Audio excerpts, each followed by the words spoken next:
Guys, আবার একটা update নিয়ে আসলাম। আজকের আপডেট এটা হলো মাঠে ঘাস খাওয়াইতে নিয়ে আসছি। দেখেন ঘাস খাইতেছে। তবে একটা জিনিস কি, ঘাস খাওয়াতে একটু মজা আছে। যেমন ওরাও সুন্দর মতো ঘাস খাইতে পারে, আমিও দু একটা ভিডিও করতে পারি, ছবি করতে পারি।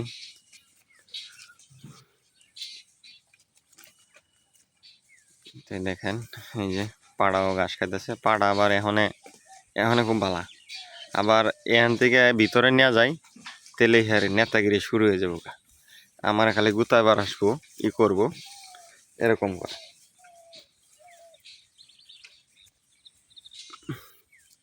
আমার কিন্তু একবার পাড়ায়, এটা অনেক আগে, যে সময় ও আর একটু ছোট ছিল, সিংগুলো আর একটু ছোট ছিল, ওই সময় একবার গুতা মাইরে আমার প্যান্ট ছিঁড়া লাইছিল হাঁটুর নিচের থেকে। প্যান্ট গুতা দিছিল, গুতা দেওয়া প্যান্টটা বাইজে গেছিল আবার শিঙে, আর প্যান্ট ছিঁড়া লাইছিল।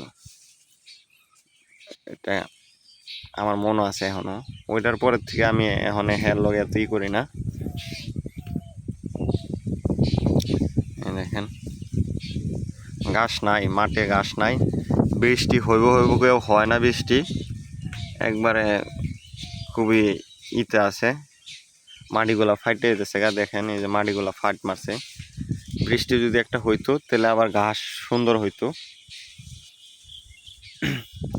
মানে বৃষ্টিও হয় না, ঘাসও তেমন নাই।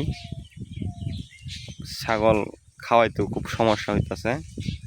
আর আরেকটা মাঠ আছে, যেই মাঠে ঘাস পানি দেওয়া হয় ঘাসের ভিতরে, ওই মাঠে যাওয়া যাইতেছে না। ওই মাঠের যেই রাস্তা দিয়ে আমি যাইতাম, ওই রাস্তাতে হলো ই করা, ওই বিল্ডিং, নতুন বিল্ডিং করতেছে, এর জন্য যাওয়া যায় না। যদি আবার নতুন বিল্ডিংটা না হইতো তাহলে আবার ওই মাঠে নেওয়া যাওয়া যেত। এই মাঠে এক সপ্তাহ, ওই মাঠে এক সপ্তাহ খাওয়ানো যেত, কিন্তু এখন নেওয়াই যাওয়া যায় না। এখানে এগুলো হলো খাসি, এই যে অনেক বড় খাসি। এটার ওজন কিন্তু অনেক হয়ে গেছে। আমরা ওদিনটা মাপছিলাম, কালকের আগের দিন মাপছিলাম, এটা প্রায় 40 কেজি প্লাস।